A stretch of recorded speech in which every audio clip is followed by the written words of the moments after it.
بیٹھے ہو؟ دوستو آج میں آپ کو کچھ ایسے بے شرم اور بے حیا مولوی اور پیر دکھانے والا ہوں جن کا اسلام کے ساتھ کوئی لینا دینا نہیں ہے، کوئی واسطہ، کوئی تعلق نہیں ہے۔ تو سب سے پہلے آپ یہ ویڈیو دیکھیں۔ آپ نے نام سنا پیر میر علی شاہ صاحب کا رحمہ اللہ تعالیٰ علیہ؟ نہیں۔ میر علی شاہ رحمہ اللہ تعالیٰ علیہ کے پاس کون سی ٹیکنالوجی تھی کہ انہوں نے تسبیح گھمائی اور انہوں کو انگریز کو لندن کا گھر دکھا دیا اپنا؟ یہاں پر بیٹھے بیٹھے یہ واقعہ ہے، سیدنا پیر میر علی شاہ، ایک انگریز آیا، اس نے دوربین اٹھائی ہوئی تھی، وہ سیدنا پیر میر علی شاہ نے ان سے پوچھا کہ بھائی یہ تیرے ہاتھ میں کیا ہے؟ اس نے بتایا کہ میرے ہاتھ میں یہ دوربین ہے۔ اس نے کہا جی کیا کرتی ہے یہ دوربین؟ انہوں نے کہا جی کہ یہ دوربین مجھے دور کا نزدیک دکھاتی ہے۔ آپ نے فرمایا کتنی دکھاتی ہے؟ فلاں جی وہ اشارہ ہے، وہ مجھے قریب کر کے دکھا دے گی۔ آپ نے فرمایا میں اور ایک چیز دکھاؤں؟ نے کہا جی کیا؟ اس نے کہا تسبیح پڑھتے ہیں نا، تسبیح ایسے گول ہوتی ہے، ایسے کر کے ہوتی ہے، ایسے کر کے ہوتی ہے۔ تو تسبیح کا آپ پڑھ رہے تھے، آپ نے فرمایا میرے تسبیح گھماؤں؟ آپ نے تسبیح گھمائی، اس کے اندر آپ نے فرمایا کہ بتاؤ یہ کس کا گھر ہے؟ آپ نے فرمایا جی یہ تو میرا گھر ہے۔ کہا جی کدھر ہے؟ اس نے کہا جی یہ لندن میں۔ بابا آپ تک کرائیے، آپ مہان ہیں، شکتیمان ہیں، آپ نکوبارانڈومان ہیں بابا۔ گجب ٹو بی واج آدمی۔ تو آپ نے یہ کہانی سنی، اس کہانی کا بھی اسلام کے ساتھ کوئی تعلق نہیں ہے، اس مولوی کا بھی اسلام کے ساتھ کوئی تعلق نہیں ہے۔ یہ صرف اسلام کو استعمال کر کے، اپنے پیروں کے ناموں کو استعمال کر کے بکروں کے ساتھ ان کا تعلق ہے۔ یہ اپنی کہانیاں سنا کے بکرے کی چانپیں انہوں نے کھانی ہے، اپنی مریدوں سے اپنے مرید بڑھانے ہیں، اور جب وہ اپنی بے روزگاری ختم کرنی ہے، اپنی دیہڑی لگانی ہے۔ خیر اگلی ویڈیو آپ دیکھیں کہ ایک پیر صاحب ہیں، جتنے آپ اس کو پیسے دیں گے اتنی وہ آپ زیادہ چمیاں لے سکتے ہیں۔ اگر آپ پیسے نہیں دیں گے تو آپ چمی تو کیا اس کے ہاتھ کا مسافہ بھی نہیں کر سکتے۔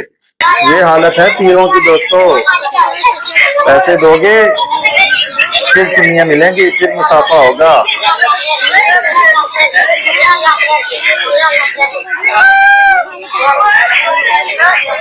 یہ ہیں اللہ والے، یہ لوگوں کو دین سکھائیں گے، یہ امت کی رہنمائی کریں گے۔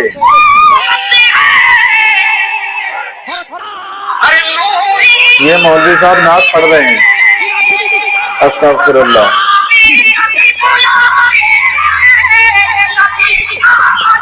یہ کیا ہو گیا ان کو؟ یہ تو مائی کی توڑ دیا انہوں نے۔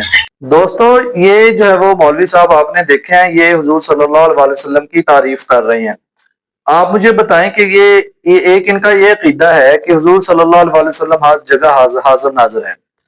تو دوستو اگر حضور صلی اللہ علیہ وسلم ہر جگہ حاضر ناظر ہیں تو اس مولوی صاحب یا ان کے ماننے والوں سے میرا سوال ہے کہ کیا آپ جو ہے وہ حضور صلی اللہ علیہ وسلم کی عزت نہیں کرتے، ان کا ادب اور احترام نہیں کرتے؟ جس طرح آپ نعت پیش کر رہے ہیں یہ کوئی تعریف نہیں ہے، یہ حضور صلی اللہ علیہ وسلم کی شان میں آپ گستاخی کر رہے ہیں، نعوذ باللہ۔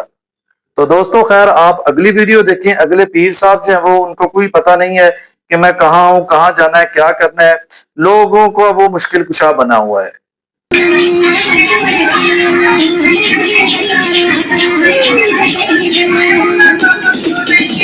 قمیض اس نے کبھی نہیں پہنی۔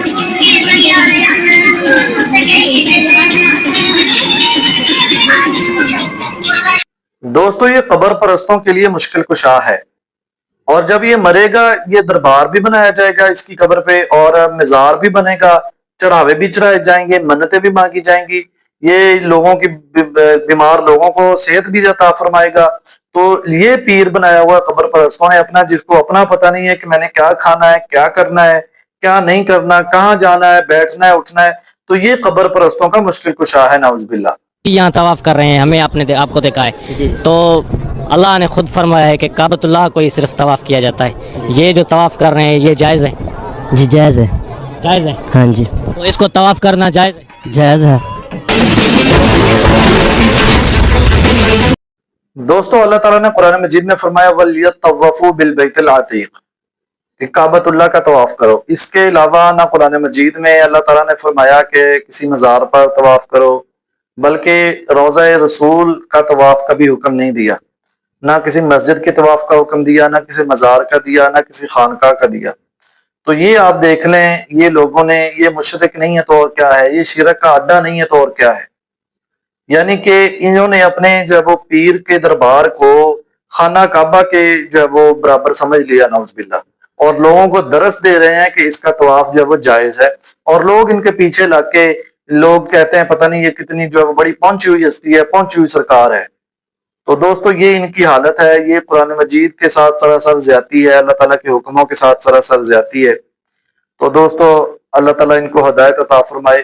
تو آگے جو پیر صاحب جو ہے وہ مزار کے بارے میں مزار کے اندر داخل ہونے کا طریقہ سمجھا رہے ہیں اپنے مریدوں کو۔ مزار شریف آیا ہوں تو دیکھیے جب یہ مزار شریف آئیے گا پہلے دایاں پہ پھر بایاں پہ رکھیے گا۔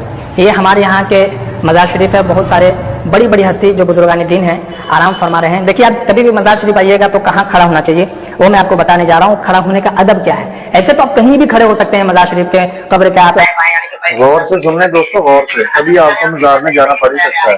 کہا گیا ہے کہ آپ جب بھی کھڑے ہوئیے گا تو آپ کی جو پیٹھ ہے وہ قبلہ کی طرف ہونی چاہیے اور آپ کا جو رخ ہے وہ پورب کی طرف ہونا چاہیے، اس لیے کہ جو قبر پر لیٹے ہوتے ہیں ان کا رخ قبلہ کی طرف ہوتا ہے، تو بزرگان دین کو گھومنا نہ پڑے، ان کو تکلیف نہ ہو۔ اس لیے ادب طریقہ یہی ہے کہ جتنا فاصلہ پر میں ابھی کھڑا ہوں تقریباً 4-5 ہاتھ اس طریقے سے، اور اسے ہاتھ باندھ کر کھڑے ہوئیے، آپ پاؤں کی طرف ہوئیے یا پھر سر کی طرف، اور جو بھی آپ کو پڑھنا ہے پڑھیے۔ تو یہ کھڑا ہونے کا طریقہ اور ادب ہے۔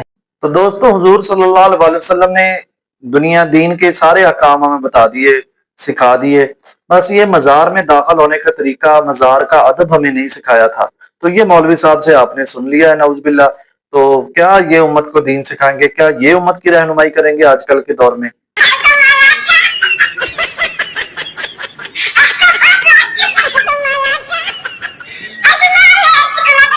دوستو یہ بھی خبر پرستوں کا مشکل کشا ہے۔ یہ ایک ڈنڈا رکھا ہوا ہے، یہ کمر پر مارتا ہے، تو جس کی کمر پہ آہستہ لگتا ہے وہ کامیاب ہو جاتا ہے، اس کی مرادیں بھی پوری ہو جاتی ہیں، وہ ٹھیک بھی ہو جاتا ہے، اور جس کا زور سے لگ جاتا ہے ڈنڈا اس کی کمر پہ تو وہ ناکام ہو جاتا ہے، اس کی بیماریاں بھی نہیں جاتی اور اس کی مرادیں بھی نہیں پوری ہوتی۔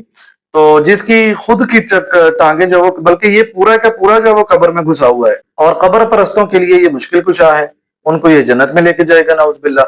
تو اگلی ویڈیو بھی آپ ملاحظہ فرمائیں اور لطف اندوز ہوں۔ سنیوں میں ہی شادی کرو، سنیوں میں ہی شادی کرو، ٹھیک ہے سمجھ گیا؟ سنیوں سے ہی شادی کرو، سنیوں سے ہی شادی کرو، یہ وہاں بھی نہیں، یہ وہاں بھی نہیں، دیوبند بھی نہیں، فیملی کے لیے۔ اب یہ تو کسی کتاب میں نہیں لکھا۔ ہاں بات تو یہ ٹھیک ہے کہ یہ تو کسی کتاب میں نہیں لکھا، تو اب کیا اس کا جواب دوں یار؟ بس یہی آخر میں دعا ہے کہ اللہ تعالیٰ ان سب کو ہدایت عطا فرمائے، اللہ تعالیٰ ہمیں بھی ہدایت عطا فرمائے۔ وآخر الدعوانا الحمدللہ رب العالمین۔